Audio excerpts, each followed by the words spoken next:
Ladies and gentlemen, please welcome on stage your question panel, Calum Greenhow, Nigel Railton, Gareth Thomas, and Graeme Nuttall OBE, and your Chair, Tim Boothman. Thank you. Right, good afternoon, colleagues. Part two of this question time panel. I'm pleased to announce on stage we've got Minister Thomas, which is that way, sorry. We've also got the Chair of the Post Office, Nigel Railton, our very own Calum Greenhow, and Graeme Nuttall OBE. Now, many thanks for everyone who put their questions in.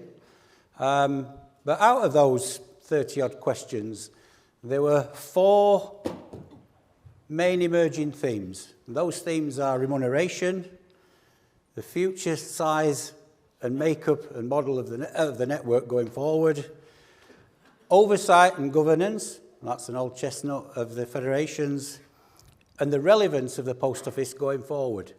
So when asked to speak, please stand up, state your name, speak clearly, ask your question, and thank you very much, and we'll crack on.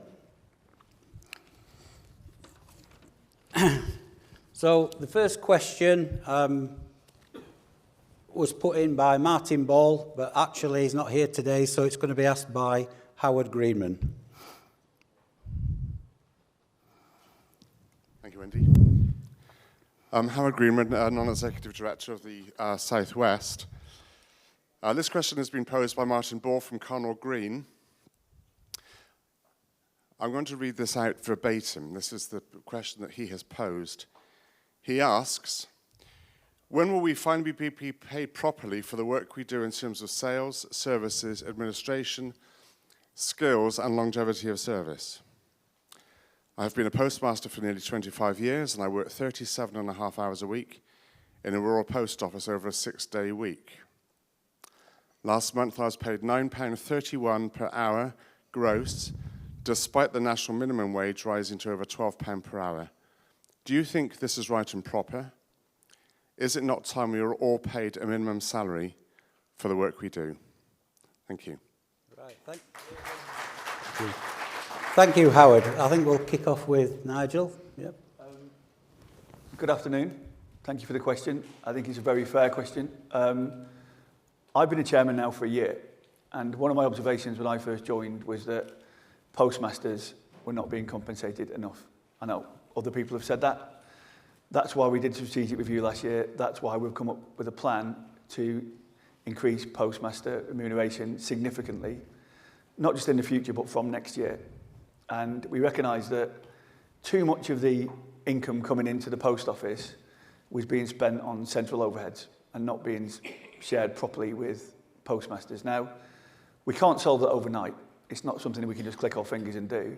But what I can tell you is we have got a plan to address it, a plan to improve the commercial terms we have in various areas, including Banking Framework 4 that I'm sure has been discussed, but also to take lots and lots of cost out of the centre of the post office. We've started doing that. There's much more to do. In fact, there's a big programme that's going to be unveiled later in the year, but we are doing all the things to create the conditions for a sustainable future. I know people want to know about the levels of increase for this year. I haven't got absolute figures, and I believe the question's been asked numerous times. What I can tell you is we are doing everything we can to give you as much as possible this year, and I'd expect us to see quite a significant proportion of the money that's been discussed, 120 million, to be made available in June, and we'll give you final numbers. But I hear you, I agree with you. This isn't sustainable, it needs to be addressed, we are addressing it, we will fix it. Right, thank you, Nigel. Minister Thomas, do you have any thoughts on that and way government? Just to add, and thanks very much for the opportunity to come and be with you today. In the 10 months that I have been Post Office Minister, you will understand there are many challenges that were in the in-tray.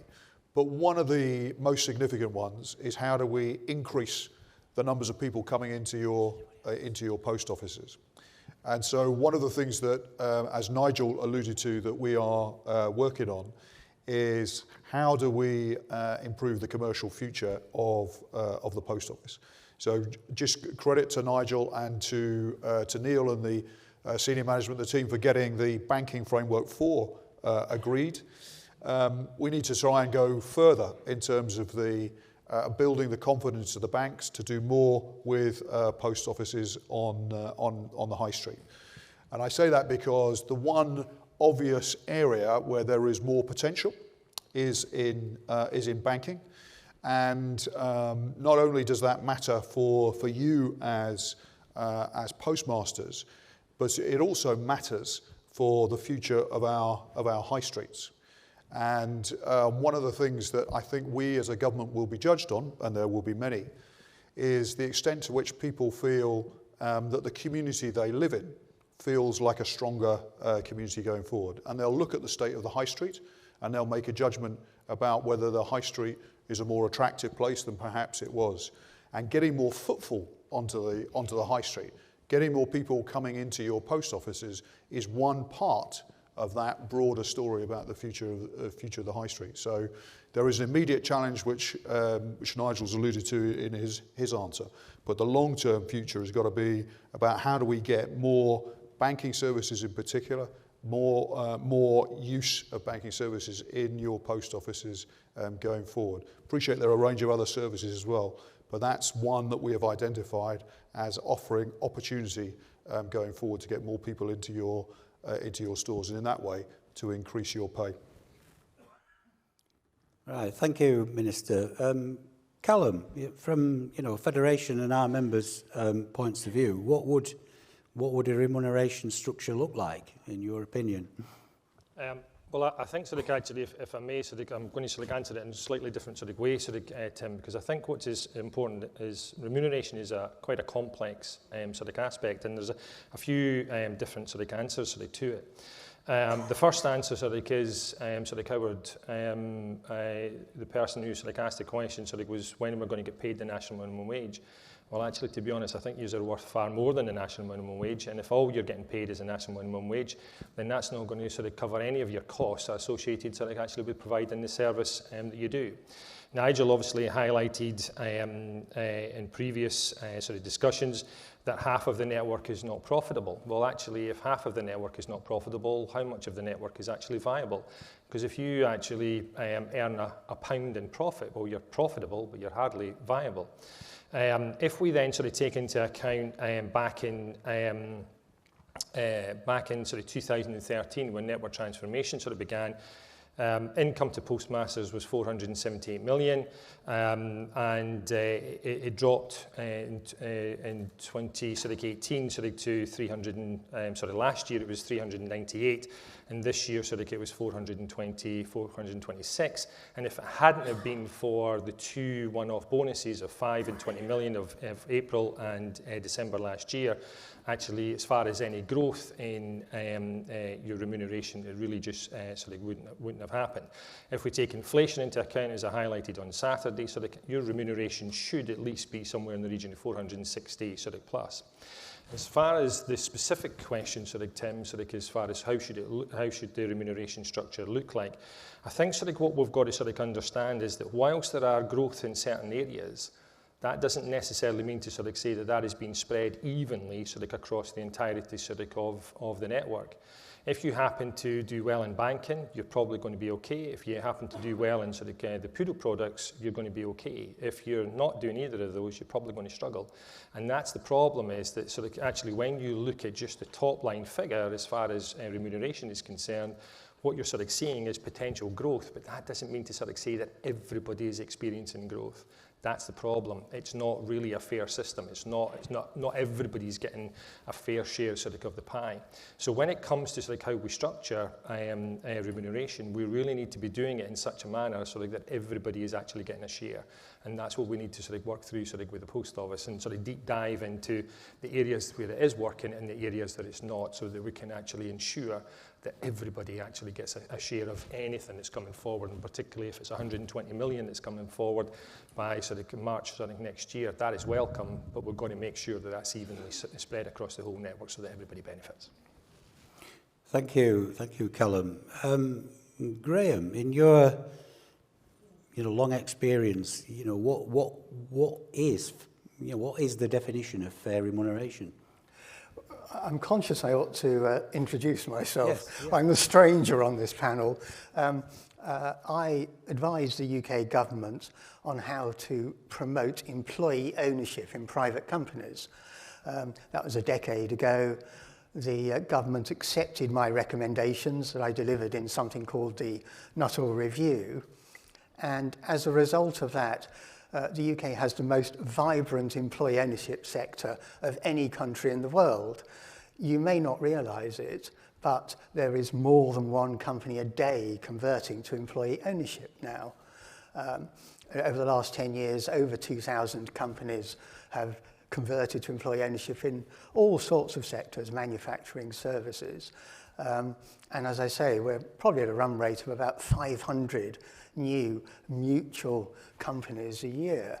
And I believe that the lessons learned in relation to growing that sector so significantly can be translated into the Post Office network. And I know you're not employees, so forgive me for talking about employee ownership, but I believe all those elements can work well to deliver better business. And as you say, proper remuneration is a core part of that. In employee-owned companies, the workers will get a market rate of return. They will have an attractive level of remuneration as a base in order to go about their daily lives. But in addition to that, the key element in a mutual or worker-owned business is if a business exceeds its budget expectations such that there is a surplus, or it's getting towards that, then there's something extra to be shared with those who work in the business. And so the John Lewis Partnership, which you all know, over 40 years, the average bonus in addition to normal pay was 14.8% of that normal pay. That's the equivalent of working, well, an extra month or so. So I believe that this proposal for mutualisation is going to be key to unlocking a lot of policy levers, a lot of the things that postmasters need to have a good living and to provide an efficient service. So I'll explain more as the questions go on. Yeah. But I just wanted to explain why I'm here amongst these experts on the Post Office. Right, thank you, Graeme. Nigel, do you have any response to what Calum and Graeme said? Is there... I'm not sure response is perhaps the quite description. I mean, I agree with Calum, the way that remuneration is calculated is way too complicated.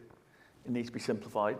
I think part of the exercise that Neil and the team are doing is to try and simplify it and make it easy and fair for everybody. So that's part of the challenge. In terms of the mutualisation, I think that's a concept that the Minister's talked about. I think the Green Paper is considering that, isn't it, Minister?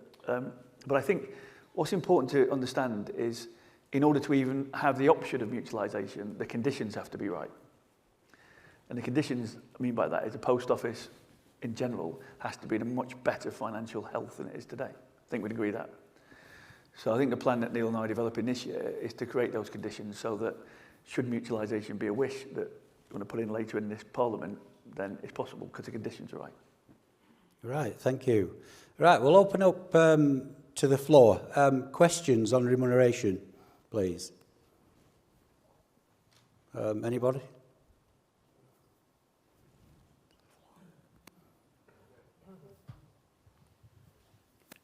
Hi guys, my name is Rajiv. I'm from the North Thames and East Anglia region. Interesting points made there about the pay not being the same across, but these same postmasters have to open their business in the morning, close, serve the customers. They might do banking products, they might not do banking products, but they're still opening the business. They still have rent to pay, electricity to pay. So will there be a fixed payment in this next review? Right, thank you. Question for Nigel, I think.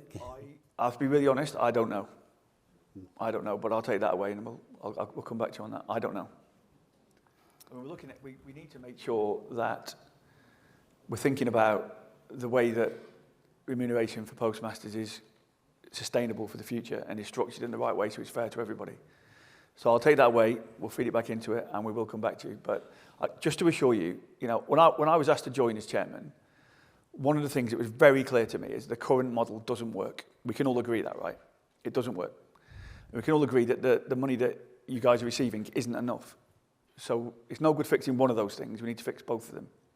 And we are working through that, and I give you my commitment that we will. Just to follow on from that, I think what the gentleman's question was is should postmasters receive a fixed pay? Is it a case, Minister, that the government recognises the social purpose and the social value of the network, and could that be a consideration in the future? We absolutely do recognise the social value of the network. I mean, in many communities, particularly in rural areas, the post office is almost the only place where people can come together in communities. So, I mean, that's one of the reasons why the access criteria that insist we have to have a post office branch in within a mile or 3 miles, as people will understand, of key communities is so important. And so making sure that the post office is an attractive place for someone to work, to maintain that point of social connection is absolutely critical. And the long-term changes we need to make in order to keep the post office attractive to people to want to come in and provide that service, as you all do, is very much in our minds. Right, thank you. Have we got any more questions on remuneration? Paul? Thank you, Paul McBain, Aberdeen branch. And Minister, you've gone right into the question I'm going to be asking. It's on the social worth. We heard in the panel earlier on today with regards to what the social worth for the post office is creating, because we're arguably only face-to-face to talk about things, but we don't seem to be, in our opinion, see anything in our remuneration. So we always hear about the value that the governments are giving to the post office in 40 million, 50 million, but we don't actually see anything going into my pay packet. So is it not about time that we looked at the social worth as a product and on our wage slip? Thank you. Thank you, Paul. Minister. So Paul, I think you'll forgive me for putting it in these terms. I'm very happy to think about that. And as a very specific sort of question, we're going to publish a green paper which will provide an opportunity for a sort of a national public debate about the future of the post office, the role of sub-postmasters within the future of the post office. Very much happy for you and others to sort of comment and contribute to our thinking on that. The sort of context for the green paper is, having come into office, we recognised that we were inheriting an institution that was essentially in crisis, very unstable leadership, very uncomfortable, potentially, commercial future for the post office, and significant reform was needed to the IT systems, as you all know. I think because of the work Nigel and Neil and the management team have done since they've come in, things are moving in the right direction. But I think we all know there's a lot more to do. And the green paper is partly about thinking about what are the next steps on that journey. How do we make the post office more attractive to those who want to provide that service, such as yourself, and then a whole series of questions around governance and the oversight of the post office going forward. So even if there isn't an immediate response on the questions you ask, and you will have the chance to feed that perspective in through the green paper discussions and through the ongoing work of the consultative council that Nigel and the post office have set up. Because we've got to transform the culture of the post office. So rather than it being top down at you, you help to shape its future going forward. Right, thank you. Gentleman over there, thank you. Sorry, I don't know your name. Sorry, hi, my name is Vishal. I'm from London region. Really appreciate and actually being really happy to hear that our remuneration is going to go up. That's the first thing. I hope that will do actually anyway. But what I was going to ask, actually, we may need to work both sides, as in if remuneration is going up, at the same time our expenses are really high. So I don't know if you can do, as we are working towards community and on social ground, if you can take away our business rates, maybe if that's something that you can help, because what that will do is obviously that will reduce our expenses, and that is, again, it's something positive for us. But I'm not sure what you can do about it, but that's something you can look at as a postmasters, as a post offices, if you can get that discount on business rates, which is very high right now. Until last year, obviously, it was 75% discounted, but then again, this year come back, it just gone up like really high. That is something which is, if you can help that, I'll be really grateful. Thank you. Thank you. Yeah. Can reply to that. Mr. Shah, just on business rates, as you may or may not be aware, the relief, the 75% relief, was due to end in April, on April the 1st this year. So we committed to reforming. We've committed to reforming business rates. Because of the way the whole valuation system works, we can't do that until 2026, 27. So we have extended relief, albeit at a slightly lower level. But my colleague Rachel Reeves is committed to business rates reform, and we're expecting to see an announcement on the next stage in that work very shortly. So if there's anybody in the room who runs a post office in her constituency, you might want to have a word with her on your behalf, but also on my behalf as well. Thank you. Calum Greenhow, do you have any thoughts about what's been said? You know, and to touch on a note, how important is it that Federation members, the Federation itself and its members, are part of the consultation process when it comes to any reform in remuneration? Well, obviously, naturally vital. At the end of the day, as I keep on saying, you are investors in the network, and there is one thing that I think that is different about yourself is everybody else invests someone else's money in this business, but you actually invest your own. And therefore, on that basis, that is your investment. You're looking to protect it. You're looking to get a return, and at some point, actually you're looking to sell on, and that is, for many of you, that's your pension. There are people in this room who purchased post offices 20, 30 years ago and are now, they sold it just in the recent years, and they've sold it for the same as what they paid for it, all of those years ago. So in other words, their investment has not increased in value. Now, to answer the specific topic of rates, because I think actually we also have to understand, depends on where the country you are. It's not a one size kind of fits all aspect. Now, where I was in deepest, darkest rural Scottish borders in Scotland, I actually didn't pay rates, so I had 100% relief on that. But I'm very conscious actually for some colleagues, particularly in more urban and city centres, the rates are astronomical. Now, one of the things that we've actually suggested is, in those circumstances, why can't we actually look at the post office area, the counter of the post office area, and actually provide a relief as far as that, because you're providing an essential service. Now, we've been doing work, and we've done work in Wales, and provided information. We've spoken to colleagues there.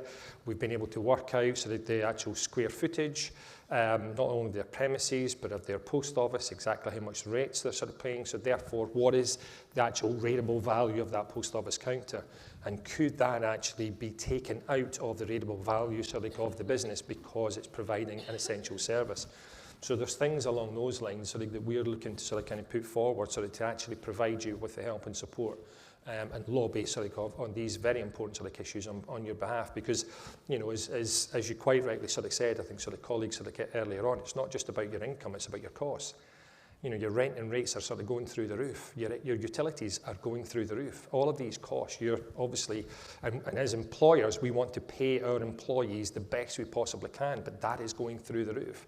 But our income is not actually sort of keeping pace with this increase in cost. So it doesn't really take much of an understanding to sort of recognise that if your cost is going up, but your income in essence is remaining relatively flat, actually sort of the bit in between, i.e. your net profit, is being squeezed and being squeezed and being squeezed. And what we're obviously hearing sort of over the last little bit sort of from colleagues in the room, that whilst the Post Office is talking about jam tomorrow, actually for yourselves, actually you need that now. You need it here, you need it now. And it's really sort of, we need to be working sort of together with the Post Office to make sure that sort of actually sort of any available remuneration is provided to you ASAP. Thank you, Calum. We'll move on to topic number 2 now, please. Oversight and governance. So if I can call upon Jim to stand up and ask his question. Thank you. Thanks, Tim. Good afternoon, panel. Good afternoon, colleagues. Jim from Northern Ireland region. It's a question on governance. The last few years have highlighted that there's a question mark over the governance of the Post Office, whether it be the inquiry or whether it be the Justice Fraser sort of judgment, that there is a problem, there was a problem there with the governance of the Post Office. If we can just read this out. In the interest of independence, will you consider an oversight committee as put forward by the NFSP? I've seen no evidence that the Consultative Council and the Postmaster panel will be sufficient given the current state of the Post Office. Thank you, Jim. Minister, do you want to start with that one? Yeah. So you're absolutely right, Jim, to say that after the Horizon scandal, there's no question that the way in which the Post Office has been governed needs to change. Later this year, I think, we'll receive the report from the public inquiry that Sir Wyn Williams chaired. And I'd be very surprised if he didn't make some comments about future governance of the Post Office going forward. Part of the reason for wanting to publish a green paper on the future of the Post Office, and a green paper is a deliberately consultative document. It will ask a series of public questions, and it will certainly ask questions about people's views about the way in which the Post Office should be governed in the future. The crucial thing is how do you begin to get serious, meaningful culture change so that we get nothing like the Horizon scandal ever again in the Post Office. But how also do we ensure that you as sub-postmasters are able to help transform the Post Office into being an organisation that feels it has a confident future on our high streets going forward. So I'm completely up for looking at any sort of proposal that sees a shift in that culture. I think it's a bit early to make a judgment of the sort that I think you have made in terms of the Consultative Council and the Postmaster panel, not least because they've only just got going. But I recognise, given what's gone in the past, that I understand where the scepticism comes from, and I think there's a journey to go on, and we need that journey to accelerate in terms of the process of cultural change, and any proposals that can help make that more long-lasting and deeper, I'm up for looking at. Graeme Nuttall touched on mutualisation. Maybe in the long term, mutualisation is an option.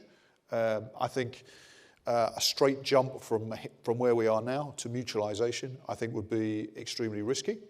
So, are there a number of steps along that journey that we can take in the coming months and years?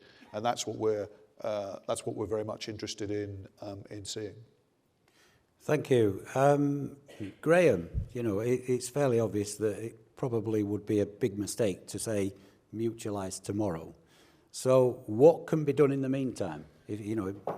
What can be done immediately short to mid-term on how to improve oversight and governance in the Post Office? I've only got a couple of minutes. I could talk to you all afternoon about this. There is an answer, and there is an answer now. I completely agree that moving to 100% ownership through a mutual structure is too much. But there are two helpful precedents from the employee ownership world. One is the idea of running an organisation as if it is mutualised. And I've tried this successfully in what are called public service mutualisations, taking parts of the NHS and putting them into employee control. And they ran as, in effect, shadow organisations before a legal move. By that I mean they ran as if they had workers as shareholders. So I think there's a helpful precedent there. And also I would say you don't need to move to 100% share ownership. For me, as long as the workers in the business have a significant shareholding, some shareholding, that provides the extra lever that is missing at the moment. I completely endorse the idea of postmaster representatives on the Post Office Limited board. I like the idea of a committee working within Post Office Limited that can be consulted. You see both of those features in employee-owned companies. But the extra element you get is typically a trust holding some shares on behalf of everybody who works in the business. So at the highest level of governance, there is somebody providing a custodian role, an oversight role, to make sure that the business has the right culture. And that doesn't need to be 100%. It could be a 5%, 10% shareholding, as long as that shareholding voice gets heard at annual general meetings.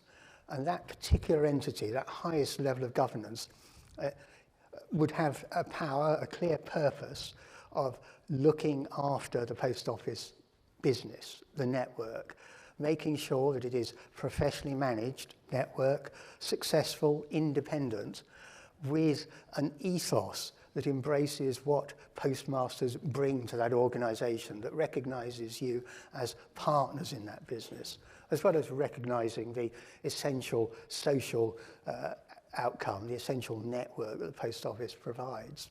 And I believe if they've just got that extra level of oversight, everything else will start to come together and will start to work. Because without it, it's down to the post office to do the right thing. With it, there's somebody else that the post office is answerable to, and that is the postmasters, along with the government. So I think for now, there is an interim measure that could really be made to work, or failing that, a shadow arrangement that acts as if that already exists. And I've seen successful examples of this within private companies that are a bit tentative about moving to 100% employee ownership. And I'm confident the lessons can be applied to the post office network, even with all its complexities. I think the fundamentals are there. Sorry, probably overstayed my 2 minutes. Absolutely not, absolutely not. And there's your proof. Calum, have you any thoughts on the subject? It's kind of your chestnut, really. Yeah, oddly enough I do. I'm going to use some quite strong language sort of here because I think it's necessary to do so. If we were sort of considering the post office and postmasters in the terms of a husband and wife relationship, what we sort of know is that the post office of the past lied and cheated to us. They treated us with a level of respect that really was utterly unbelievable. And in essence, what we've got is, they've gone to therapy, they've changed, and everything is A-OK.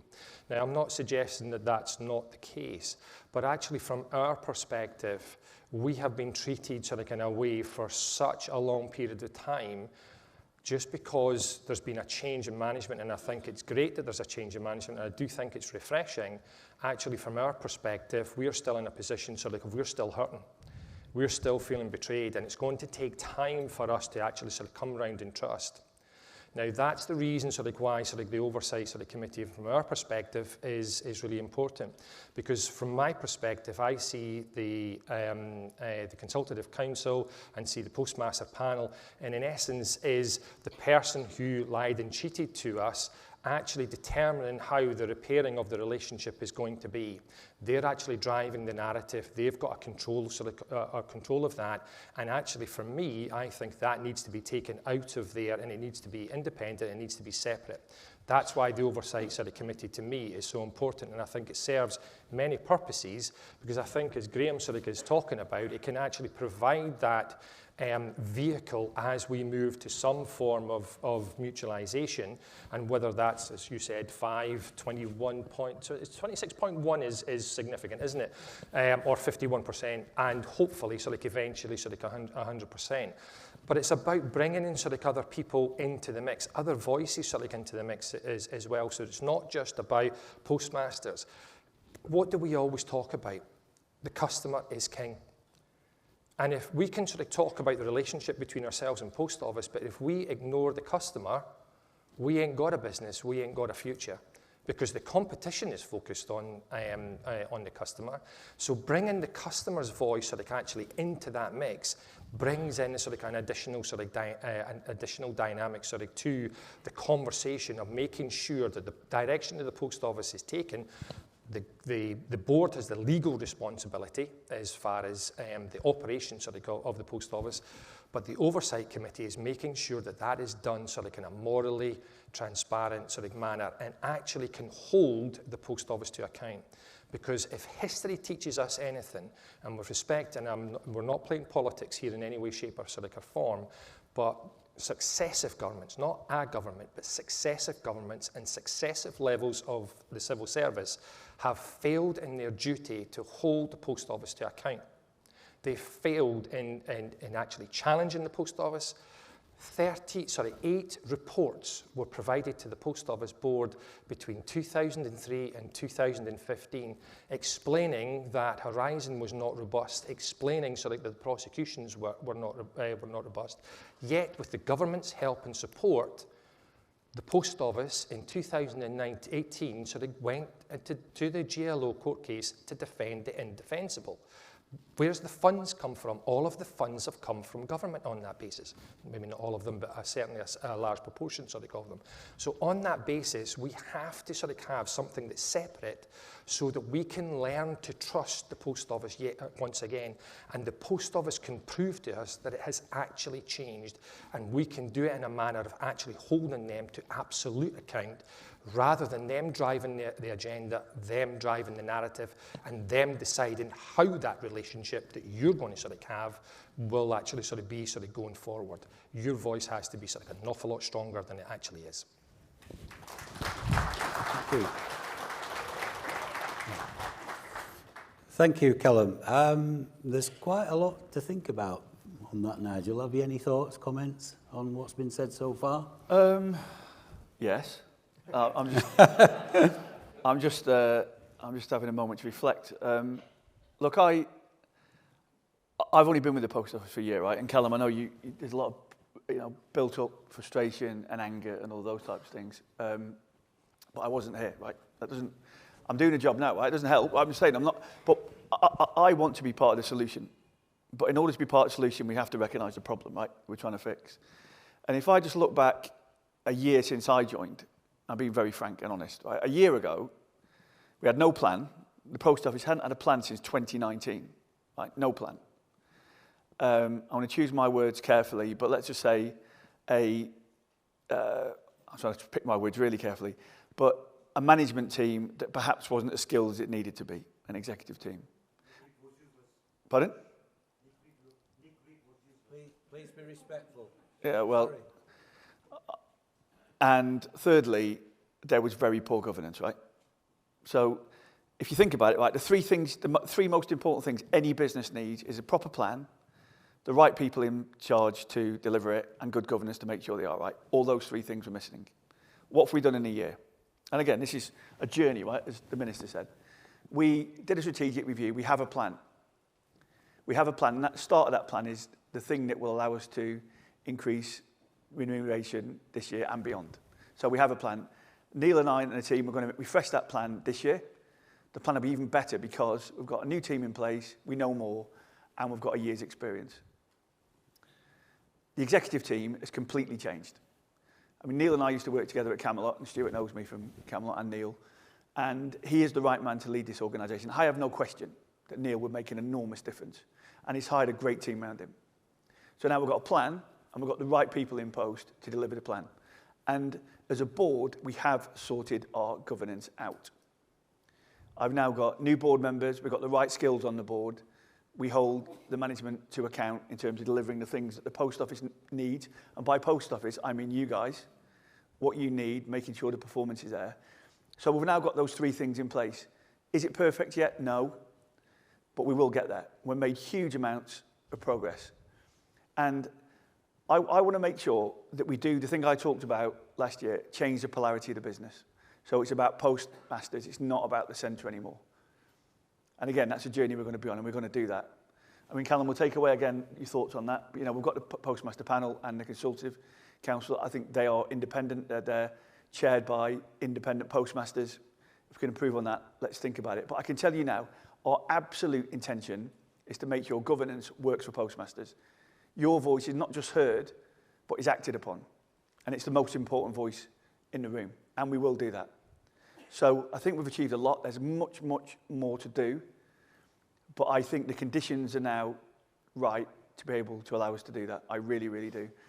And as I say, the most important thing is we've got a plan. We're going to improve on it. We've got the right team in place, led by Neil. He's definitely the right guy. It's the last time I'm going to say that because he keeps looking at me. And we've got very strong governance in place. I appreciate that. Yeah. Sorry if I can just very quickly. I appreciate what you're saying, but the Consultative Council and the Postmaster Panel, in essence, as you sort of say, they're not independent postmasters. They're board members of the Post Office. So it's under the authority, it's under the control on that basis. No, so actually having sort of that outside, sort of actually having something outside of the Post Office that's actually able to hold you to account, I think sort of is vitally important. I accept sort of what you're saying, but from our perspective, given sort of how we've been treated sort of in the past, we need to have that outside, we need to have that independent sort of thing, rather than something until, listen, I've been open and frank. The way that you speak and the way that sort of Neil speak, I have never heard anyone in senior management of the Post Office speak as refreshingly and as open and as transparent as the two of you and others. Thanks, Alan. We all want to believe in you, and we're not saying that we don't. We're just saying that sort of we have been treated in the manner that we have. It is painful. Yeah, it is painful. So many people here have suffered for so long at the hands of the Post Office. So it's going to take time. And the way that sort of it's being done is very much under the auspices of the Post Office. How that relationship is going to be is controlled by the Post Office on that basis. So we need that sort of independent. Now, if I can give you sort of an example, and I'm sorry to take time on this, but it's important. In February, Post Office came to the Consultative Council, and it offered us an option A or an option sort of B as to how remuneration for the year ahead was going to be determined. There was a desire from the NFSP to consult with members because that's what we have to do. I don't make decisions on behalf of these people. These people tell me so that I can engage with you. So there was a thought process sort of that was there. That went back to the board, and the board went, well, we're not doing A and B, we're doing C.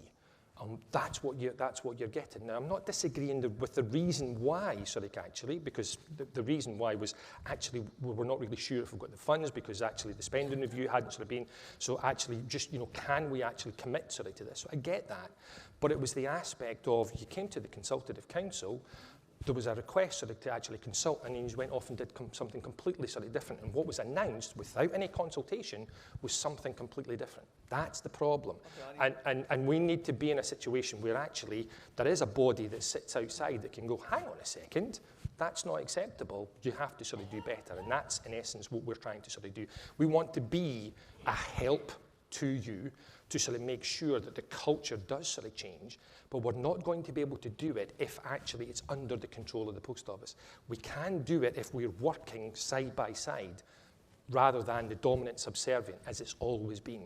We need to change that, and we need to bring these people here as investors into business into a position of equality and equity, and we're not going to do it when the actual, in essence, the way that you're consulting is actually under your control, because it still places that dominant subservient position. Okay, I hear you, Calum.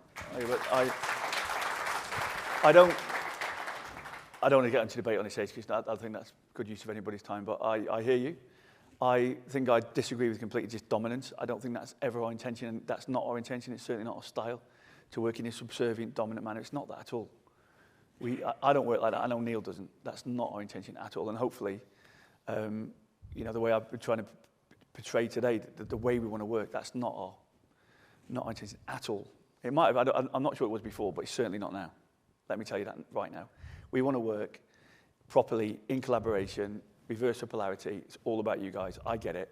Wasted too much money, too much effort on a overly complex centre that allowed the post office not to work properly. We're going to fix that. I promise you, we'll fix it. In fact, we are fixing it. I think just to pick up on this, but perhaps to approach it from a slightly different angle. I mean, one of the key challenges for you all and for all of us is how do we get an IT system that works going forward? How do we get a replacement for the Horizon system? Which is perhaps an odd question to sort of throw into the debate about oversight or mutualisation or governance. But perhaps it's key to it. How do we generate a process where there is both an opportunity for you all to feed into what has gone wrong with the Horizon, what are the particular glitches in the system, and are able to help in the process of checking that a new system is going to work going forward. And if there isn't an improvement in trust, we're not going to get a system that works properly for you going forward, with all the potential problems that could cause going forward. So one of the things that I like about the Postmaster panel and the Consultative Council is that it does at least offer an opportunity for very direct, hands-on experience of what's going wrong with the current system and what might work going forward to get to those who need to work on the development of that future improvement system. That'll be the acid test, whether things like that, whether key issues that affect the way in which you work can be improved, and you feel you've got the chance to have a stake and a genuine say in what happens to those key questions that are fundamental to whether we can strengthen the post office going forward. And whether that's an oversight committee, I don't know. Whether it's mutualisation, I think that question remains to be seen. Maybe it is the Consultative Council and the Postmaster panel. I think it's too early to make a final judgment on it. My sense is it's beginning to move in the right direction, but it's very early days. But for me, in a sense, the key is, what is it that builds trust between you as the fundamental and public face of the post office in the communities where you are, and the centre who are supposed to, in the end, help you do your job effectively in your communities. And that is very much a journey, because we've got to repair what's gone wrong in the past. And I completely understand why there is as much scepticism as there is. I hope the Green Paper will give us the opportunity to explore some of these questions going forward. Interested in the Oversight Committee. I think the risk is that you create, if it doesn't work properly, you've just created another body to serve and to feed in, and actually could make things in terms of trust worse. But I haven't got a closed mind on that question. Genuinely interested to hear people's thoughts and views in the Green Paper discussion going forward. Thank you. Thank you. Yes, certainly. The research into the employee ownership sector is absolutely clear. If you compare companies with that ownership element to those without, those with the ownership element, the worker ownership element, are 8 to 12% more productive. Having that say at a shareholder level underpins the integrity of everything that's happening within the business. It's not just a case of somebody going to a business school and coming away and saying, oh, I've got to talk to my workers a bit more. The reason why senior management engage with their workers is because they've got an ownership stake. That's part of the governance structure. And so I think it is important. It does make a fundamental difference to the trust that people working in a business have when they know they've got a say. I have to say, it's all done in a very non-confrontational way. There's nothing for managers to fear. I chair a number of these employee trusts, and we've never had to take management to task. Management, thankfully, get on and deliver what's expected in the business. But we're just there as that safety net, just in case something goes awry. Right, thank you. We'll just do a couple of questions from the floor. Stuart. Stuart Reddish from Chesterfield and Sheffield. A couple of observations. First of all, I want to say that I'm pleased, Calum, that you turned around and said that you've never heard the positive and refreshing talk from Neil and Nigel. He mentioned me earlier, but I just want to make some background onto that. I've worked in another organisation and dealt with Nigel specifically. And I can assure you, when Nigel says he's going to fix something and do something, he genuinely means it, and he normally carries it out. And that's why when he was first noted that he was going to be appointed, I did mention to the previous CEO that I found that refreshing and that he would find it very easy to work with this person. So please give them that opportunity. But you've just started that relationship, Calum, and I think you'll find it very refreshing as he moves on. My second point, really... How much did he pay you to say that? He didn't, nothing at all. Purely professional relationship, but, you know, it's just... I think we'll have to send in the auditors to check on that. I think what's important is that you see somebody face value, you want to believe in it. We've been told lots of things in the past that's not been correct. And then you've got somebody coming along who I know delivers what he says is going to be. And I think we've just got to give him that opportunity to do so. But my other question is actually to the Minister. And it's about your portfolio in terms of how much time you spent, how much time you do spend on the post office. Can you give us an oversight in terms of how much time you spend on this post office and how many people you've got working under you with your ministerials in that department?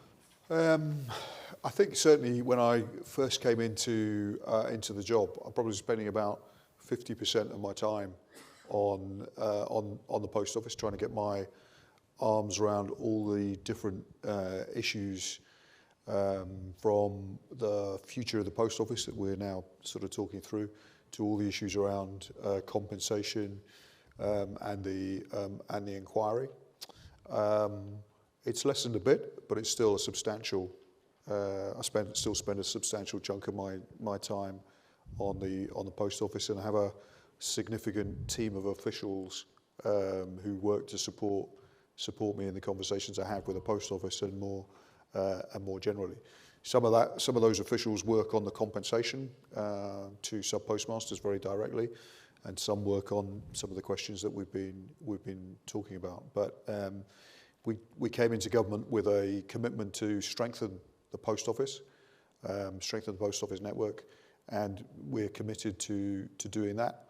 And we obviously work with Nigel and with Neil and the team, and our job is to push them and to hold them to account, and also to think through the issues for government and what the government's role should be in terms of the post office going forward. And then, as I've alluded to earlier, specifically to think through with the post office management team, what do they need from government, perhaps in terms of the commercial future, putting pressure on the banks to do more with the post office. So there's a big agenda, and there's a judgment to be made for us as to what we get involved in and what we don't get involved in, what we leave to the management team to do. But yeah, it's still a significant amount of time. Right, thank you. Just one more question on this topic, please. Jim Gordon, South West. Question for you, Nigel, specifically. It's a time of massive change for the Post Office that you're hoping to bring about. We need consistency and commitment to do that. Your position is an interim position. Do you know when it might be made permanent? Would you be tempted to fill that position, and what would be your motivations for doing so? That's a very good question. Thank you very much. My motivation to become the interim chairman in the first place was driven by postmasters. I didn't know whether I wanted to do it, to be honest, and I nearly said no. And I changed my mind because a couple of postmasters I knew from Stewart when I was at Camelot called me and said, "I think you can really help."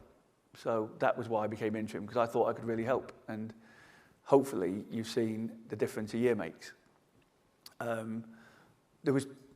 Short answer to your question is, yes, I'd like to become permanent. It's not up to me. I had two conditions really to allow me to be able to consider that, subject to the Minister and Secretary of State wanting me to be permanent, by the way. It's not my decision. There's two things. One, we had to get sufficient money from the government to be able to enact the plans we've got. And I'm really pleased to say, and thank you, Minister, that the government supported us with pretty much everything we asked for, which I think is tremendous, so thank you. And the second is, I needed to be convinced that we had the right CEO in place. I normally do a joke at this point, but I won't, Neil. But the fact that Neil has been selected as CEO is amazing. He's a great guy, and thank you for the kind words from Stewart, but I feel just as strongly about Neil, somebody that really, really delivers. So, given those conditions now, I am happy to become permanent should the Minister and Secretary of State want me. Does that help? Right, thank you. Thank you for that. Thank you. We'll move on. Just to confirm, I've noted that down. Yeah, cheers. We'll move on to topic number 3, future size and shape of the network. If I could call upon, I've forgotten his name, Vipin. And it's been sent in by Vipin Shah, and it's going to be asked by Deval. Sorry.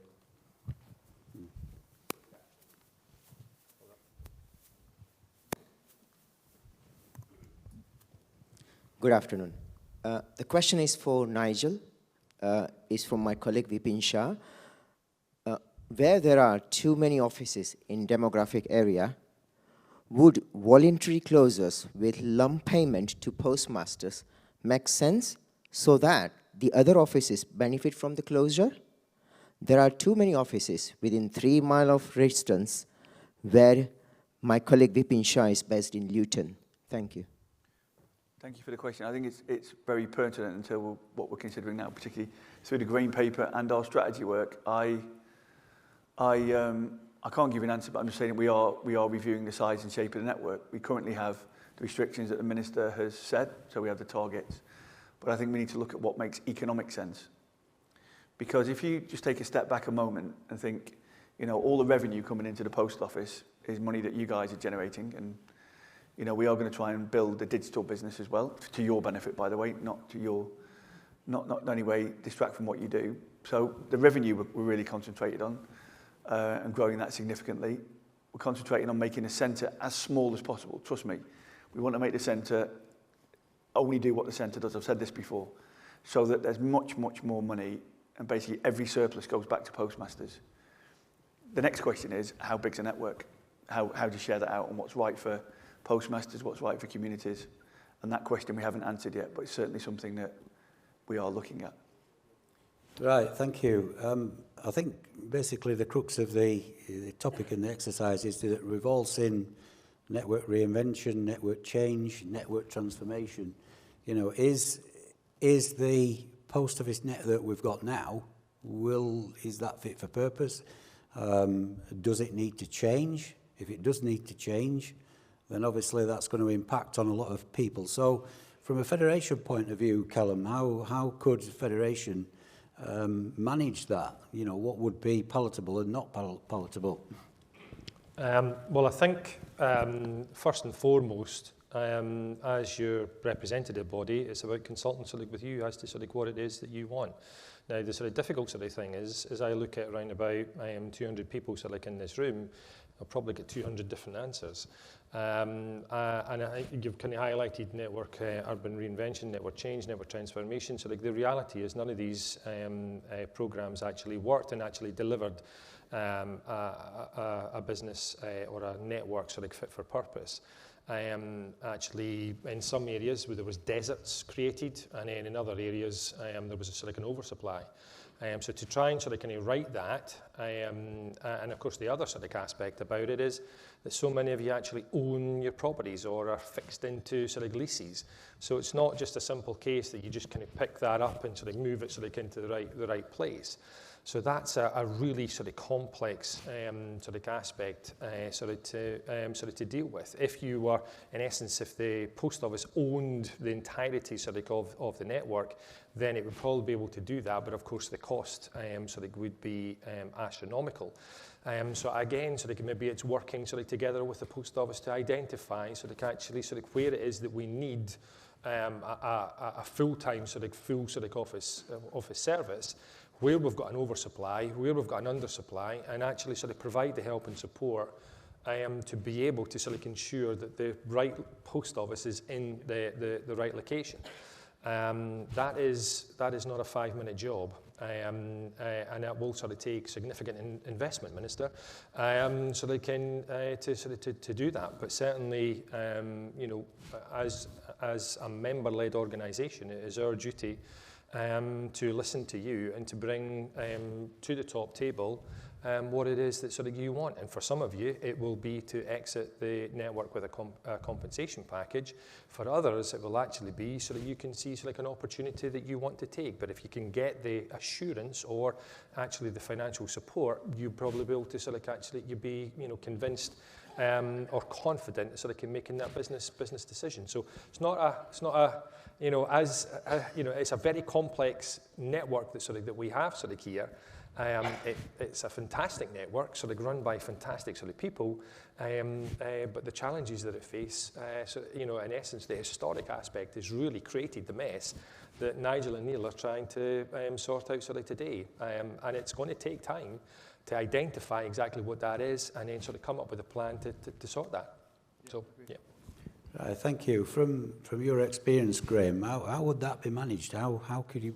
What process would Post Office Limited as an entity have to go through to deliver a network that's, fit for purpose? At a higher level, I would say, again, the research shows that mutually owned businesses are excellent at delivering on wider corporate purpose, as well as running a successful business. They're used to this idea of balancing business efficiency with achieving social aims, and remarkably good at serving communities, at saving the environment. And I think that's because of the balanced decision-making process that you get throughout these organisations. It's not just focused on making the maximum profit at the expense of communities, at the expense of the wider social aims. And I think with the right corporate governance structure that I've outlined, you will be able to balance all these interests and get the right answer for the UK. We need a successfully managed network of post offices. Run by enthusiastic, well-remunerated individuals, but at the same time delivering those wider social aims. You can't just have a post office in areas where there's a lot of profit to be made. Right, thank you. Nigel, is it, is it something that the Post Office are looking at? A kind of another network transformation? Yes, of course. Yeah. I mean, we have to. Yeah. I mean, there's a number of post offices we have to have at the moment as a target. I mean, it's multidimensional, right? I think when I look back at the network transformation stuff that's happened in the past, I mean, sometimes I scratch my head and think, well, why were people doing these things? And I think a lot of the mistakes made in the past were people were not thinking strategically enough. People were just doing things, right? And I don't know why that was happening, but I can tell you now we're not doing that anymore. That's for sure. So we need to think about things strategically and properly. And of course, the network size is multifaceted. It's economic, it's about communities, it's about lots and lots of things, about society, about your own businesses. So we need to do it with care, and we need to do it properly, and we need to think it through, and we need to talk about it and get your input into what's the right model. But, you know, that's something we're going to work through, and we're working through right now. The Green Paper helps, because it creates a framework to have those conversations. But it's certainly something on our mind. And also, how does digital fit into that? You know, and one of the things, just being completely honest and candid, as I always am, is how does the digital relationship work with your stores, for example? Is it that an individual store owns a digital community in the area? So if digital transactions go through, you know, that money goes straight back to the store, for example. Just needs to be thought through, and we need to come up with some proposals and discuss them. Yeah. But we are thinking about it, I assure you, properly. And thank you. And Minister, how would, you know, a government deliver that? What support could you give the post office and postmasters to deliver that? Because at the end of the day, we all want a viable post office moving forward.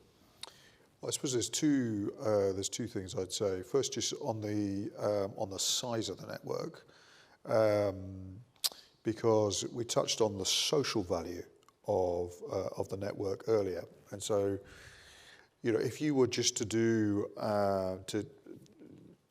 to decide this is the size of the network on economic grounds, the network would be dramatically smaller than it actually is.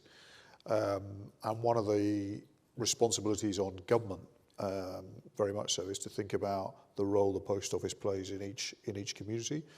And as a result, if we want the network to be bigger than what its economic size might be, to provide the financial support to the post office to maintain that network at that size, which is one of the reasons why, when we came into government, we recognised that the maintaining the cost of the network, the unprofitable part of the network, was costing the post office more than government was giving, which is why last financial year and this financial year, we've increased the subsidy to the post office to provide that loss-making network support. I think the second element is, and then just on the size of the network, there will be an opportunity as part of the Green Paper discussions to get into those questions if people want to. We've taken what was a difficult decision around the future of the remaining directly managed branches. So there is network transformation that is going to happen in that regard, and that will reduce. That will make a significant saving in terms of cost for the post office going forward. The other way in which I think we strengthen the network going forward is in terms of reforming the computer system that you all have to work with, and increasing the quality of the service that those who want to use banking services in post offices can benefit from. So again, we're giving a significant subsidy to the post office to fund its IT and infrastructure needs going forward. And in that way, I hope we'll see a strengthened post office network as well. Right, thank you. We'll just take an odd question. The gentleman, thank you. Sarbjeet Soor, very local here in Coventry. My previous roles, I spent 30 years in economic regeneration, and governance was something we had to think all the time, because all regeneration was done through arm's length companies. And it doesn't matter how long the length of the arm, we were told that if you had public money in there, you did not use it to displace private investment or activity. You had to demonstrate additionality. I'm sure your Treasury colleagues will tell you that. And that's how we generated new activity rather than funding businesses that are then just displacing activity. That's actually what I thought would happen when a Mains branch closed near my office. I thought, oh, yippee, we'll be able to influence and get this new, because I'm used to it. Competition, I wanted competition, it closed, I got a bit more activity, but a service was needed, we were inundated. So I thought there would be a consultative process, like we did in local government, and identified areas which were deprived and needed this activity, and help generate an office there. Instead, what happened was Nick and his friends followed the market and opened 2 click and collect, and they said these won't affect you. Of course they do, because Royal Mail sends people away from you directly to go and give you a parcel there. Don't go to the, they don't say don't go to this place, but the options turn up, so you lose footfall. So it's actually commercial lunacy that you're using your money to displace activity, but also much of this activity is generated with public money. Had the consultation process done properly, applied public policy principles, a branch could have opened in an area of need where there could have been some more activity generated as a result of the post office appearing there. And local communities in need would be getting that service. I'm afraid completely the opposite has happened, and the little hole in my board, which I can plug, has got a bit bigger, which will be harder to plug, because my income's gone down.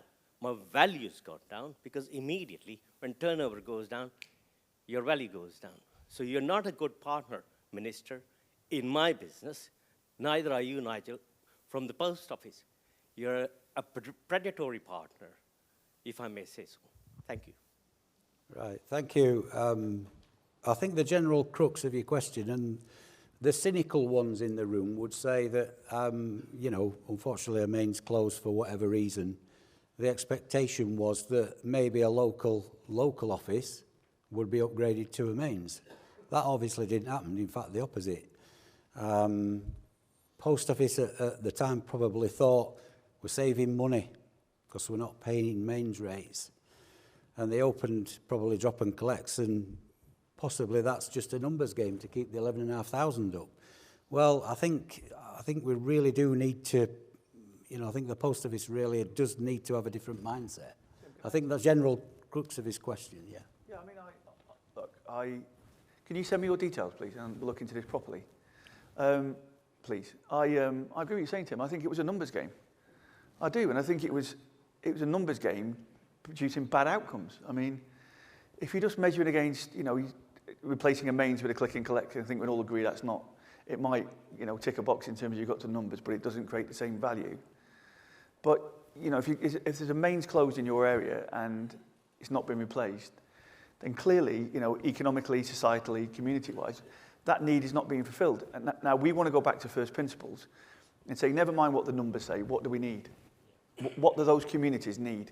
And it's a bit like the banking conversation we had earlier, Minister. You know, what do we need in those communities? That's what we need to go back to. It's not a numbers game to start with. It's what is the need. Communities, you know, economically, you guys, what do you need? What society needs? Let's start there. And that, I can tell you now, that's what we're doing. And as part of our strategy process for this year, we're going to go back to basics on that. But please, if you can give me your details, I will look into it personally. Just to add, I mean, Cicero, I mean, we've inherited a set of rules around access criteria, and you will be aware of those criteria, and significant appetite from many communities to have an improved post office, given the significance of the post office for high streets. If there is a better way of meeting those needs in particular communities, generally up for having a look at that. And it's one of the opportunities that the Green Paper process offers is to have all sorts of uncomfortable questions, perhaps, thrown up, and to see if we can find a better way forward. And generally open-minded on those questions. I think what I would say is I recognise that there is sometimes a pressure and a desire to reduce the number of post offices in a particular area, because that might drive more traffic to those that remain. There is significant, as you will understand, pressure from local communities in those areas to make sure there is a service that continues in that particular location, even if economically it might not be the best option. And so juggling both the economics and the social importance of the post office is not always as easy as we might hope.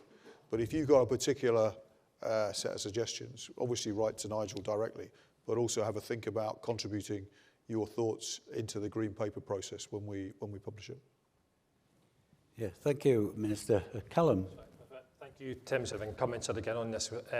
You know, as a someone who's owned and operated a post office for just short of 30 years, I know sort of so many of you sort of here. I've listened to your stories. You've told me your sort of stories. And that's one of the things sort of about network transformation sort of that is concerned. And when you listen to what Nigel sort of talking about, sort of actually there wasn't decisions sort of that were done for the right things. It was a numbers game. Wrong decisions were made, and guess who it is that suffers yet again? It's yourself. You're the ones that have suffered. You're the ones that are telling me sort of actually just how network transformation has impacted sort of you financially. That's the reason sort of why we started sort of the campaign. It's the reason why sort of we've written to the Minister. And it's pleasing and encouraging that the Minister is looking into exactly sort of what kind of investigation we do sort of into network transformation as to whether that is a review. Obviously, we would be looking for an inquiry because we sort of look at it on the basis that actually a review doesn't compel the Post Office to sort of open up its records in relation to sort of those decisions that were made sort of in the past, whereas obviously an inquiry sort of would, but I totally understand length of time and sort of cost that sort of would be sort of involved in that. But we need to sort of actually find out exactly sort of what went sort of on, because you're the ones that suffered. You're the ones that invested based on sort of information that was incorrect. You were led to believe that there would be more government work sort of coming through. You were led to believe that mutualisation sort of would be coming through. Guess what happened? The opposite happened. Government services were taken away. Products and services were taken away. And that's what we're sort of seeing sort of on that basis. And is going right back to the virtually the first question is, our costs are sort of going up, but our ability to be able to meet those costs are constantly being stripped away because actually services are consistently being taken away. Back in 2005, income from government services was 576 million. By the time it came to 2010, it had dropped to 167 million. It's now it's around about 20 million. That is how sort of much we've lost in relation to government, more than £500 million. Never mind sort of inflation. Now, we can sort of understand that the marketplace has changed from 2005. It's a completely sort of different world. But the reality sort of is that so we are now the last place where people can come sort of for face-to-face sort of services because everybody else has sort of disappeared.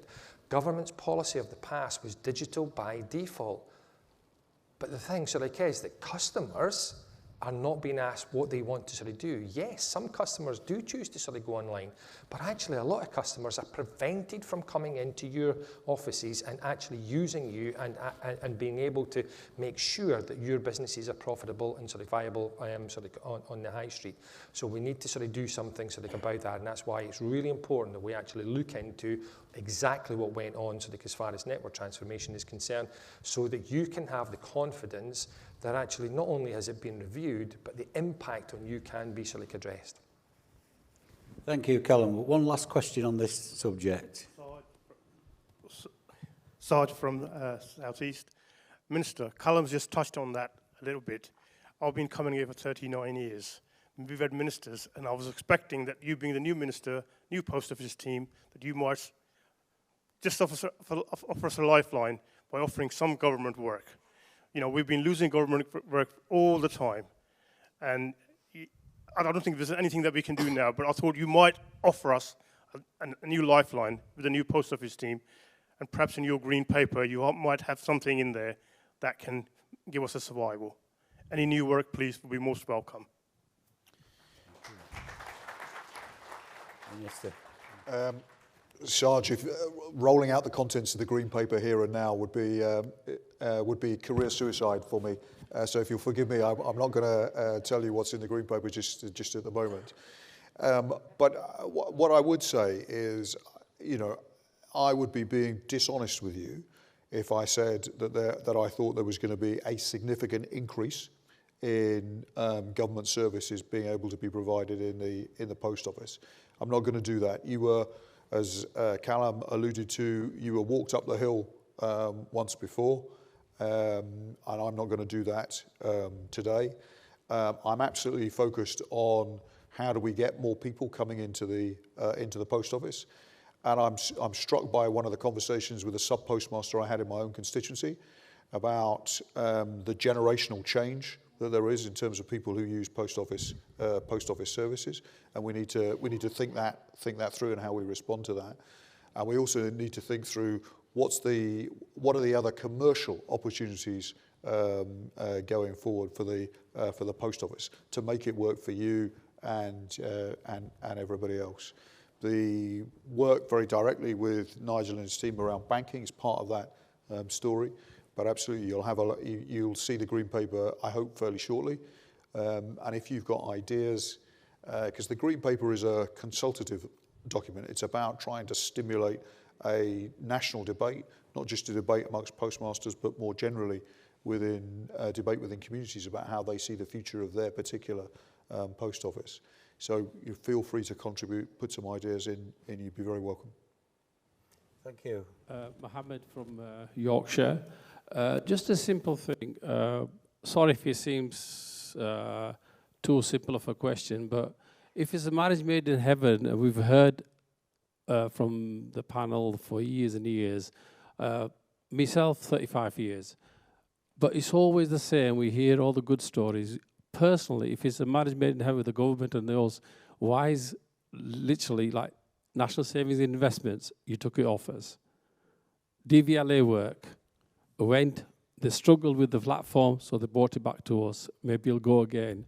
Simple thing like you said, footfall, TV license. People are struggling out there, especially the older end, and they cannot understand why they can't pay the TV license with us. That's a government service. If you're partners with us, why are you actively encouraging and giving this work to people like PayPoint and stuff like that? I don't understand that. Maybe there'll be an answer for it, but if it's a simple question, just be truthful with us. How can we have confidence this time? What's so different than what it was before, years and years? We've had so many 5-year plans. We had one in 2007. That was a 5-year plan. I don't know what happened to that because obviously it's more than 5 years ago. NBIT, it was a 5-year plan. It should have been rolled out in 2023. People that wasted that money on that project, what are those people doing? Have they been moved across to the new platform?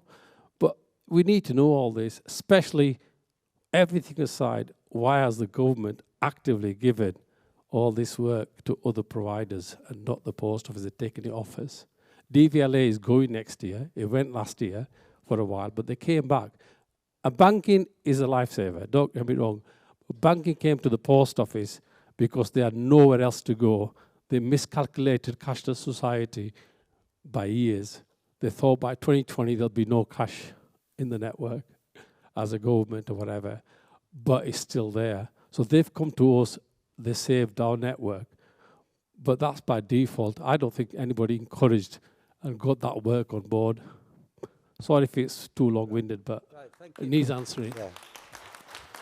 Thank you for that. We've kind of inadvertently moved on to actually the next topic, which is good. So what I'm going to do is just ask Tim Allen to stand up and do his question. So topic now is relevance of the post office on the high street going forward. Tim. Yeah, hi everybody. Yeah, we're about to ask you to repeat a lot of the answers you've already given, but so I'm Tim Allen, I'm from Kington. It's a rural town on the English-Welsh border, population of about 2,500. It's an area which is called the Marches, which has got about 8 towns that are pretty much the same population, about 2,500, 3,000. They're all on the road to nowhere from nowhere. They're all communities in the genuine sense of the word community. So I'd like us to skew the emphasis, Because my question isn't about postmasters. My question is about customers, and it's about post office relevance to customers, to society. So last year, I read out a list of 11 government services that had been removed from post offices since the introduction of Horizon. Kevin Hollingray responded by basically saying the world had gone digital, that online was where things was at, and that we should basically get over it. Nick Reed said nothing. There are quite literally millions of people in the UK who are scared of digital crime. They're scared of paying bills online, they're scared of scam emails from fake banks, or they're simply not digitally savvy, or they're digitally poor. These are people who want to be able to walk into a friendly post office where they have the option to ask questions, seek help and pay bills, including things like HMRC personal tax, TV licences, premium bonds. Even telling people that it's still possible to pay for your road tax at a post office seems to be too much for the DVLA, who took this information off renewal notices more than 2 years ago, and they failed to put it back on again. Does anyone at the top table of the post office or in government understand this real pent-up demand in communities across the country, and does anyone have any intention of doing anything about it? Right, thank you, Tim. Graeme, you've got lots of experience. You know, what process does a company go through and keep doing to ensure it's actually relevant? You know, the best run company in the world with the best employees, if they're not doing any business because what they're doing is not relevant, then it's a pointless exercise. So, in your experience, how do companies stay relevant? I'm conscious that those at the top table may fear, you know, this particular record is stuck in a groove, but there is nothing to fear from mutualisation and innovation. The two go hand in hand. And that's because with mutualisation, you get individual and collective voice of those who know the business best permeating through the decision making. I'm sure if you go around this room, everyone in it will have at least one, probably a handful of really good ideas, not only how to run your particular business better, but actually how the network could be run better. And if you have a governance mechanism that captures those ideas, that respects them, listens to them, and actually follows up on them, you'll suddenly find you've got a much more relevant network that is delivering what the customers want, because you're in touch with them every day. You know what's needed, probably more than other surveys that Post Office Limited could carry out or that the government might guess at. And that's the dynamic that makes mutually owned businesses so successful. You're capturing all your know-how and using it effectively within the organisation. So I would say embrace the fact you've got representatives on the board of Post Office Limited, embrace the fact that there is a consultative council, make the most of them, but also what I'd like to see, as you've already heard me say a couple of times, I think a voice at shareholder level will add that extra difference and encourage you all that this mechanism really can work for your benefit and for the future of the Post Office network. Thank you. So we kind of come back to this, you know, government work, and you know, over the years all these things has been taken away, and I mean it's only through a campaign conducted by ourselves that we retain the DVLA contract, for instance. So is there anything that can be done going forward that we could actually see an increase in government work? So let me just say, Tim, in answer to partly in answer to your question, as someone who struggles to use his own mobile phone, I'm instinctively sympathetic to the issue that you raise about how do you help those who feel, in the sort of modern parlance, digitally excluded, to get access to the government services they need.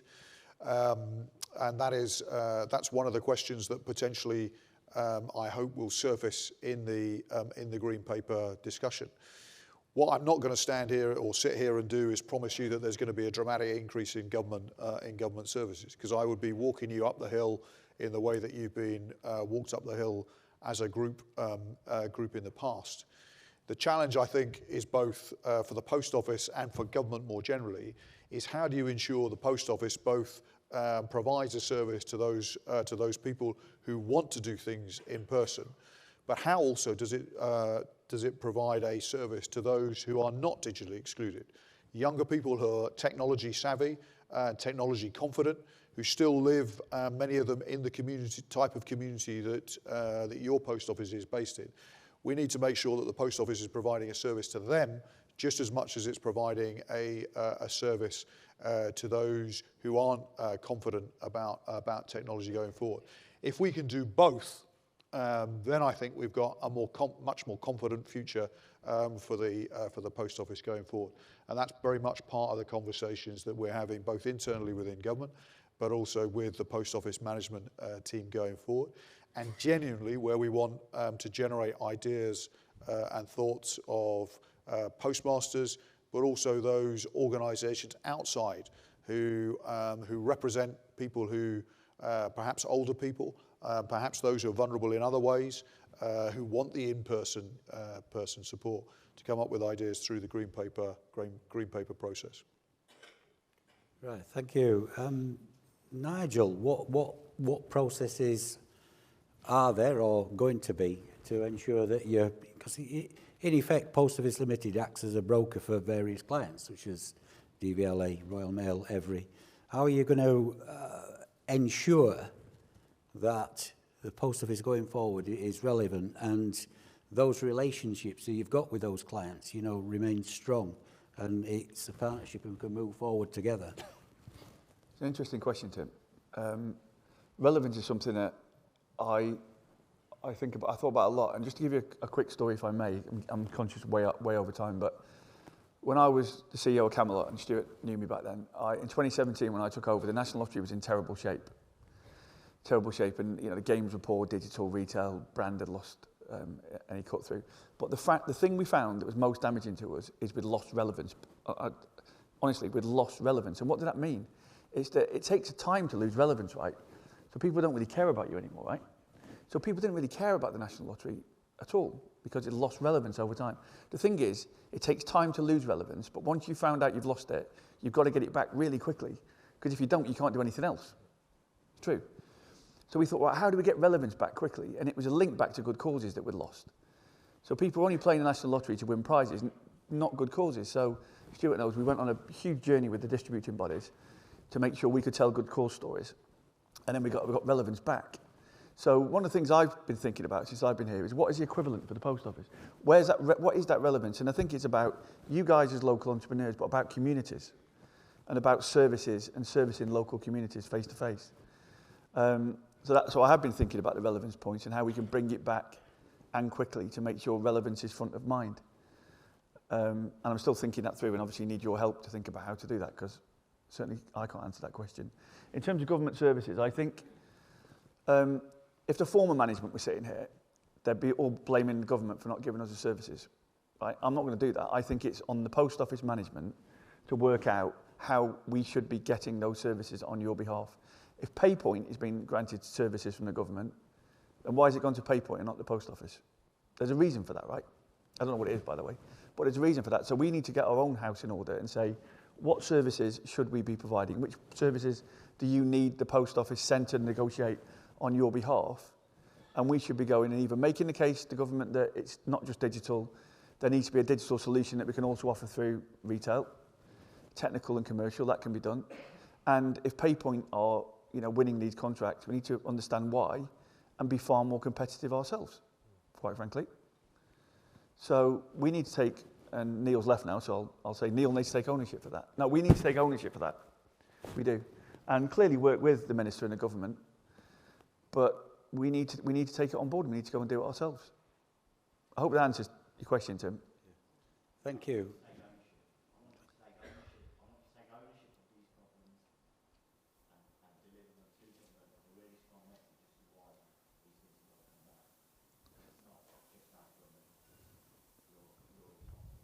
Exactly, Tim, and we do. Hopefully, it's going to take some time to win all of your trust, right? But trust me, I take ownership. Now, it doesn't mean you can solve everything, but what it means is we can take ownership to try and solve it, and if we can't, then we'll come back and explain where we are. Thank you.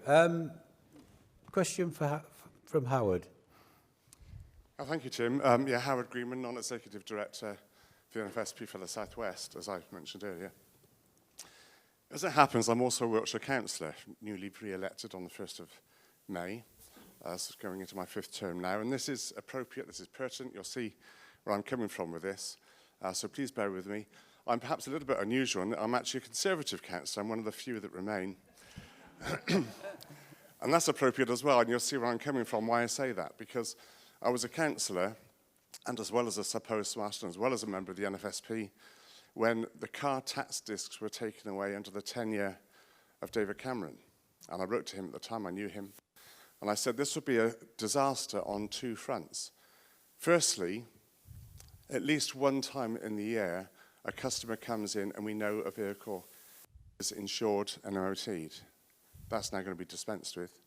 And secondly, this is going to result in a net loss to the Treasury as people take the risk that because there's nothing visible in the windscreen to tell when a vehicle is taxed, not only for the police, but for everybody else to see, there will be a loss to the Treasury. The response I received, which I thought was catastrophic, was that they believed, the government at the time believed, that because of the cut in admin costs to DVLA, there would be a saving to the Treasury. In 2015, it was reported there had been a net loss to the Treasury of £83 million. That's grown ever since, and some of the figures do indicate that perhaps that loss is up to £400 million a year. Notwithstanding, of course, that the number of vehicles on the road is also increasing. Now, I also chair a forum in Wiltshire Council, which includes our Chief Constable and the Police and Crime Commissioner. I can tell you they do not have the resource to be checking with ANPR or anything else whether a vehicle is taxed or not. So similarly, they will not know either whether the vehicle is insured either, because they're very stretched, of course, with other demands on their time and resource. So my question is very simple, and it's not just for us who experienced a catastrophic loss of remuneration when tax discs were taken away.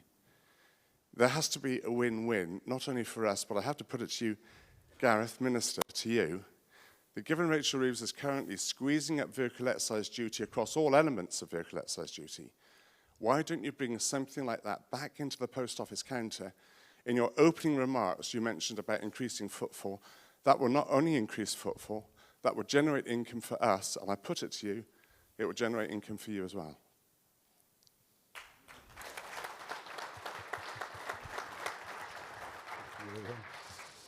Howard, firstly, congratulations on getting re-elected. I say that in a cross-party spirit and with my fingers crossed, and you'll understand that. The proposition you put to me is very tempting. You'll forgive me if I duck the question by gently saying I have to talk to other colleagues. More seriously, let me just say to you, I recognise and knew before I came today that there would be questions and pressure for more government services to be run through the post office, both because of the direct economic benefit, but also because of the social value that you and the post office more generally provide in offering that service. I generally say some of those conversations I have to have with other government colleagues, and we work with post office management in trying to address some of the questions that other government departments have for us about those services. The Green Paper is both an opportunity to hear views from the public, but also to generate debate within Whitehall about the future of the post office and the future of what it does. And we'll be talking to colleagues in the Treasury, as well as in the Department for Transport, and in other government departments as well. But what I just come back to the point is I am not going to walk you up the hill and promise you that there is going to be a dramatic transformation in terms of the number of government services that are doing. Whilst it would make my life potentially easier within this room, now I would be being dishonest with you, I think, if I did so. But I hear the point, I hear the appetite. I gently encourage you to look at the Green Paper when it comes forward. I want post offices in every community to succeed, and I'm genuinely working across government and with the post office to look at ways in which we might do that. Thank you. Calum. Any last thoughts on? All right. We're going to really have to wrap up because I've just had a little message to saying that the Minister's taxis been here 10 minutes and yeah. So quickly wrap up. Well, can we let maybe the colleagues ask their questions? Yeah. Because I think what the Minister answered there was good. Yes, sure. It's for the Minister again. I don't want to walk you up the hill, but what I really want to do is hypothetically walk you up that hill. So it gives you the opportunity to maybe answer the question.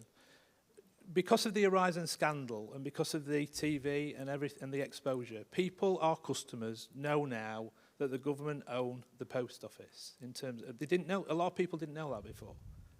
So the question is, when they walk through the door and they want to pay some of these services, especially HMRC, when they walk in because the banks have closed, could you please, hypothetically walking up the hill, tell me why and what stops you from automatically giving that business to yourself, which enables then the post officers to actually get the footfall that we're talking about? So I can see why Nigel gave you some money beforehand to be as nice to you as he was.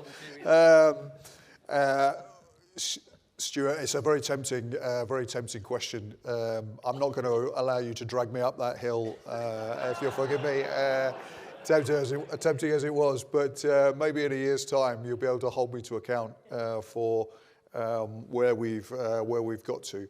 I want you and everybody in this room to be successful, to be more prosperous, and I want the best for the future of the post office. And I am genuinely working hard to try and make that happen. You will recognise there are one or two issues to sort out and to resolve.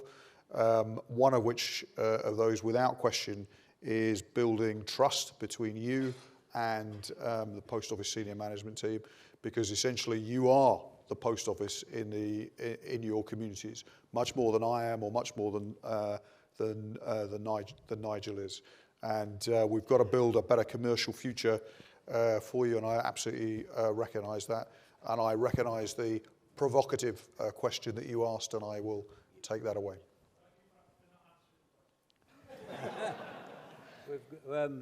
We've got Graeme next, and then Calum. As you've heard me say, I believe that an element of mutualisation will be key to starting this process or supporting this process of creating a successful long-term post office network.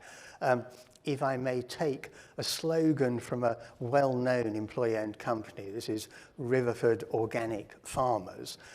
They have a slogan, saving the planet one vegetable box at a time. Well, it seems to me you could have supporting your communities one car tax disc at a time. So. Right, well, we're really seriously going to have to wrap up now because the Minister has to be somewhere else, as in 5 minutes ago. So, Calum.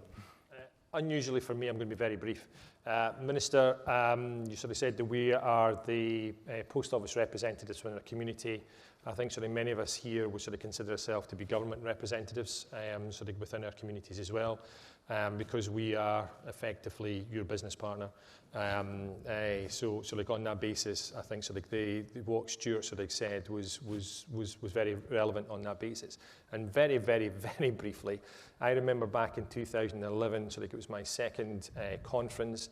I sat as the Minister, the first time I had ever actually seen a Minister come and actually present network transformation. He gave me the confidence that actually not only was he behind the post office, but there was going to be lots of new government work coming, and obviously we had to take a vote as to whether we were going to accept or reject network transformation, and I put my hand up to accept network transformation on the basis of what he was saying. 3 years later, network transformation 2 was being introduced. And I actually voted against it. And the reason I voted against it was on the basis that actually they hadn't delivered sort of on network transformation. So, you know, I think what is important that we sort of work together very much hand in glove, along sort of with the Post Office, government as the shareholder, Post Office as the operator, Postmasters as the sort of investor, so that we can actually deliver sort of a very sort of viable and profitable future sort of for this network sort of going forward. Thank you. I'll just finish off by pointing out, I hope you've experienced and enjoyed the depth of feeling that you've witnessed in the room today. There's currently around about 200 postmasters, but sat behind those 200 postmasters is another 7,000, and all the staff currently around about 30,000. So, yes, you've just seen this, you know, a brief, you know, selection of postmasters here, but there's lots more out there. And I hope we can work together to face up to the challenges and work through them. And when you come back next year, hopefully, it'll be you. You never know in politics, yeah. You know, we're in a little bit better place. So thank you all for participating, and thank you all, everybody. Thank you.